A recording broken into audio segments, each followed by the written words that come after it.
Anyone who believes in indefinite growth on a physically finite planet is either mad or an economist. We don't want to focus politics on a notion that involves the rejection of principles around which a large majority of our fellow citizens organize their lives.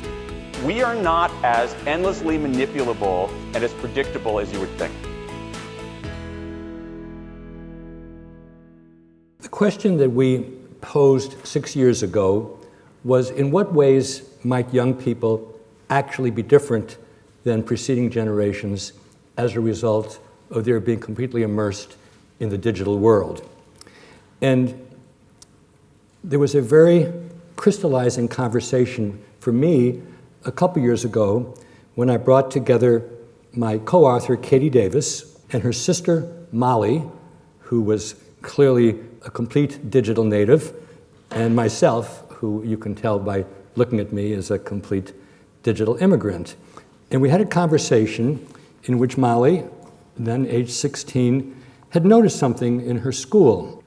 She noticed that some of the senior girls who were dating senior boys, these would be 16, 17 years old, had started to show up on her Facebook news feed as being quote-unquote married. Only they were married not to their actual boyfriends, but to the freshman boys who played on the same sports team. Molly explained, the popular senior girls pick out a freshman guy who is cute and popular and probably going to be really attractive when he's older. They'll kind of adopt him, then take pictures with him, write on his wall, and flirt with him in a joking sort of way. The boys are kind of like their puppets. I said, when I went to school, the junior and senior girls all were trying to go out with college guys. So what this conversation crystallized for me was that the way young people today think about identity may be quite different from the way that I and my colleagues did many years ago. Their notion of intimate relationships may also be quite exotic. And finally, their imaginations may be bizarre. What do we use to arrive at the conclusion that this generation is well described as the app generation? We talked with many, many teachers and other people who had known young people for at least a 20-year period. So these were people who had begun to teach or to be religious leaders or camp counselors, or we talked both to mental health workers and to psychoanalysts. And we said to them, in which ways have young people changed? We never asked how were they changed by digital media, but I don't think we had a single conversation where somebody didn't mention computers or pads or smartphones. We carried out separate focus groups with these various categories of workers. We took a look at both literary works and graphic productions by young people. Blind scoring doesn't mean we had lenses over our eyes, but rather the coders did not know whether these had been done 20 years ago, around 1990, or just a few years ago, 2010. We also had conversations with many young people, and with permission, I actually eavesdropped on some conversations where I wasn't really invited. But there were also some books which were, by coincidence, both published in 1950, told us something about what it was like to grow up in mid-century. So David Riesman, who was a well-known sociologist, claimed that in the 18th century in the United States, people were tradition-directed. They tried to do what their forebears had done in the country of their origin. In the 19th century, they became much more inner-directed. That means that they tried to decide what it is that they wanted to achieve. They reflected on their own goals, strengths, and weaknesses, and they weren't that much affected by tradition, nor were they that much affected by what their peers were doing. But the mid-20th century, the period of mass society, was a time when people were very aware of what the neighbors were doing, keeping up with the Joneses, so to speak. We are proposing that 50 years later, our time, a good way to describe people, particularly young people, is to say that they're app-directed. My own tutor was a well-known psychoanalyst named Erikson, and he wrote about 8 life stages, each of which had a crisis of one sort or another. We're concerned with the crisis of adolescence, where if adolescence goes well, you have a solid identity which has meaning for you and for other people. You have an identity crisis, but it gets resolved in a favorable way. But if it doesn't, you end up having role diffusion. You try to be too many people to too many different audiences, or a negative identity where you do the opposite, certainly of what your family wants. The crisis, the node of young adulthood is, are you capable of intimate relationships? Do you have a significant others? Do you fall in love? Do you get married?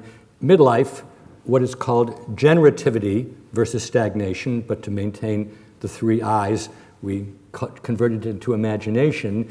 Generativity means, do you contribute to your society? Do you do something new? Do you make the world different than it was before? So, at last, what are apps? Apps are applications which carry out discrete tasks.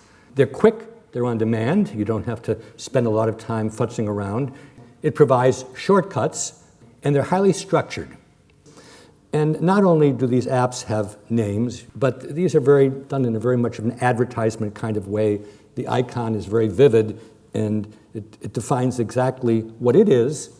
And when you begin to create a Facebook or LinkedIn portrait of yourself, if you follow that model, you want the image to be very brand-like.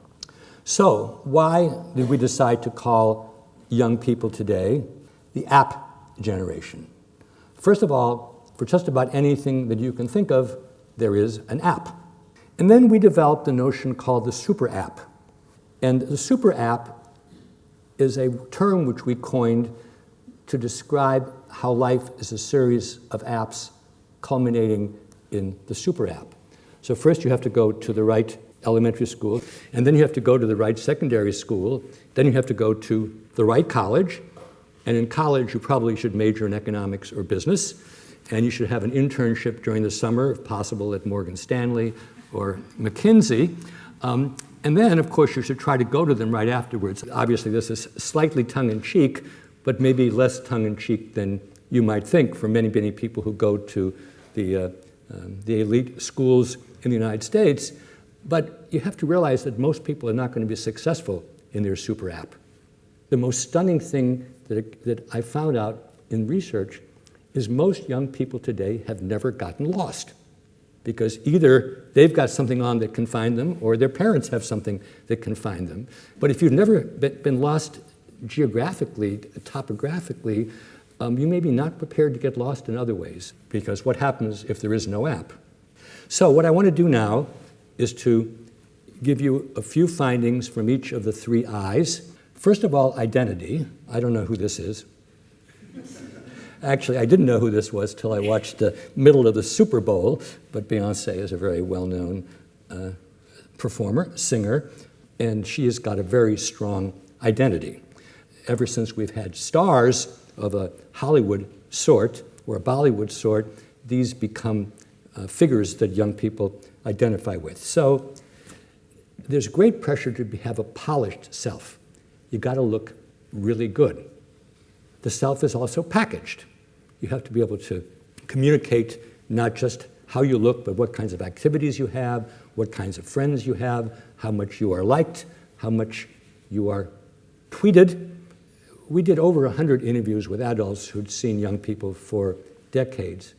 And I think the single most frequent characterization were that these young people were risk averse. And if you think about apps and laying everything out precisely, then you don't want to deviate. There's an awful lot of young people looking at other young people, both ones they know and ones they don't know, and doing comparisons and feeling inadequate if the other people looked more polished, more packaged, and so on. The surprise to all of us in the field was the change between before social media and the onset of social media. Before social media, there would be a lot of identity play, trying out new things, lots of anonymity, lots of role experimentation. But once social media emerged, that experimentation was radically cut down because you had presented yourself in a certain way and you were pretty much stuck in doing that again. Intimacy. You would have deep, significant relationships with a few people, and this would enable you to have a lifetime partner, though obviously that was not always honored. I guess my thing where I was amused and bemused was the first time I heard about a couple of kids who hooked up, then went to Facebook to read about them, and then decided whether or not they ever wanted to see the person again. Young people today are always connected. The notion of looking up rather than looking down is becoming a vanishing goal. Reluctance to be vulnerable. Difficulty with eye contact. Again, one of the things which has been written about and which surprised me was the tendency now when a couple breaks up is not to do it face-to-face, having those difficult conversations, but rather to do it by texting. And there's a lot of speculation in the literature on the digital world about whether empathy is more difficult to establish now. Because empathy, so the argument goes, involves in getting to know somebody well, being able to put yourself in their skin, and if so much of your conversation, quote unquote, occurs through written messages, the extent to which you can put yourself into somebody's place is diminished. So, on imagination, I'm going to take a show of hands. How many of you think imagination has flowered during the digital era? And how many of you think imagination has become diminished? How many of you think it's become greater? Raise your hand, please. Okay, 36%. How many of you think it's become less? Okay, what's 36 from 100? 64. We found a complicated picture when it came to imaginative powers.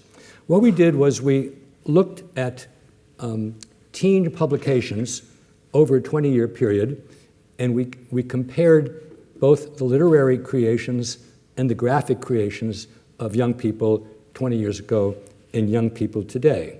We developed a quite elaborate coding system, and we got reliability, meaning two coders would agree on various dimensions. We had 18 coding categories, and we looked at 350 different works.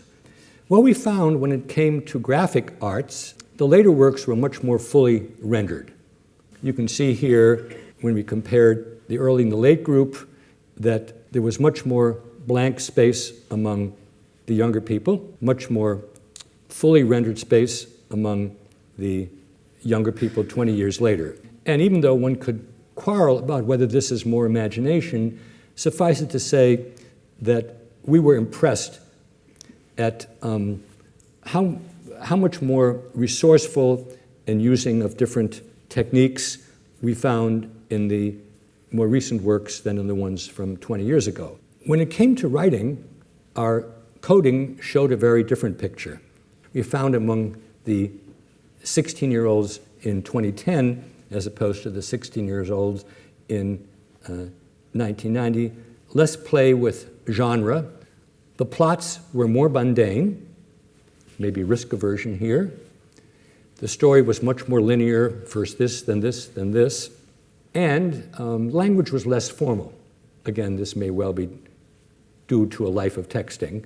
So, summarizing a massive amount of data in a Twitter-length conclusion, the graphic works do well, the literary works do less well. So as we move toward what does this all mean and what do we do about it, I want to introduce a distinction which we felt very powerful. Apps are here to stay, but the question is, as you begin to work with apps, do you become dependent on them, and does that restrict your breadth of vision, your sense of whom you can be, the way you relate to people? Or do you become dependent on the apps, in which case your imagination and identity and intimacy are really restricted and undermined? There's also a third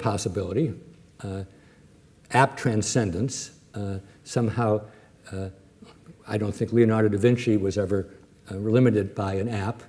But I've also thought about Steve Jobs, about whom we know a great deal nowadays. Steve Jobs is probably as responsible as anybody for apps, and yet he doesn't seem to be somebody who was particularly dependent or even enabled by apps. He transcended them in his own imagination. But I want to use, first tell you about an experiment which was done in psychology, and then give you an example of app dependence versus app enablement. Even though it doesn't involve digital media, it really captures the sense of dependence versus enabling. You have an experimenter here on the right, and she introduces a toy to the 4-year-old child on the left. In a complete demonstration, you're given this device, and the experimenter shows you exactly what to do if you want to make music, if you want to squeak, if you want to have a mirror, or you want it to light up. In the other condition, what happens is the experimenter spends the same amount of time with the child. But instead of explaining what each one is, she is a klutz, and she bumps into something, and it makes a noise. She says, oh, that's interesting, and then she twists one other thing, and then she says, I have to go. And the child is left with this toy for as long as the child wants. I bet if I ask you, under what condition does the child play longer with the toy, you'd all get the right answer. And when I read this experiment, I said to myself, this is a pre-digital or non-digital catalyzation of the difference between an app which actually gets you to try out new things and frees you, so to speak, as opposed to one which lays out what to do in such a constraining fashion that once you do it, that's it. So what I want to do now is to talk about the graphic realm and make a contrast of things which are app-dependent or app-enabled. There is an app called Doodle Buddy, and Doodle Buddy allows you to doodle and to draw things. You're given various options at the bottom of the screen and various kinds of shapes you can make and various kinds of thicknesses. But you're free to draw the way you want. In an app-dependent application, you choose whether you want to do something easy, moderate, or hard, and then it's completely color by number. What's interesting about Doodle Buddy is you can also use it in an app-dependent way if you make use of the shapes which exist at the beginning, in which case the same application can either be used in an enabling way or in a dependent way. The point here, which is an important one, is whether something is dependent or enabling is to some extent in the structure of the app, but it's also a choice that you make yourself about how to use it. And when it is with young people, as in the Bonowitz study, it's a choice of the people who interact with you, how they model it and what they encourage you to do. So I want to conclude with a conversation that I had with my grandson, Oscar. When we had the conversation, he was 6 years old. I said to him, if I take away your iPhone? He said, I wouldn't be sad, I still have a computer. Oh, what's it like? Bigger than my mom's. You can see Oedipus here. What do you do on it? Search on toys, go to .com, do something like HeroFactory.com, little things. I can write a little code into the line so I can play some sort of game. And I'm kind of shocked by his facility with this language. I say, how do you feel when your parents say, put it away? Oscar, feel a little blue, a little blue. How would you feel, I say, if your parents took all your computers and phones away for a few weeks? Oscar, I feel a little blue, but I could actually have more freedom. Play with toys, play with Aggie, his then 8-month-old sister, go to places with mom and dad. I say, what do you mean by freedom? Oscar says, mostly people have technology. This is his word. They're watching every game and it makes a boring sound. Do it all day and don't do anything else but just watch TV. So you can play with toys and things like that. And I'll end with this image of Oscar in a pre-digital vein. You drew this binary towards the end about app enablement and app dependence. It's not so much how we use them, how we choose to use them, but the fact that they begin to take ownership of our life. We go to sleep with them, we sort of use them for virtually everything. We sometimes find ourselves in bathrooms checking them and so forth. And it just begins to feel as though they're dominating us. So do you feel there's a sort of deeper, more troubling issue to do with addiction, or do you feel this is something that we can get control of and learn to use properly? Well, I was thinking just in the last 24 hours about how fortunate I am to have been born in a pre-digital era, because I use apps and platforms all the time, but I really, and I hope I'm not fooling myself, have a sense that I maintain agency.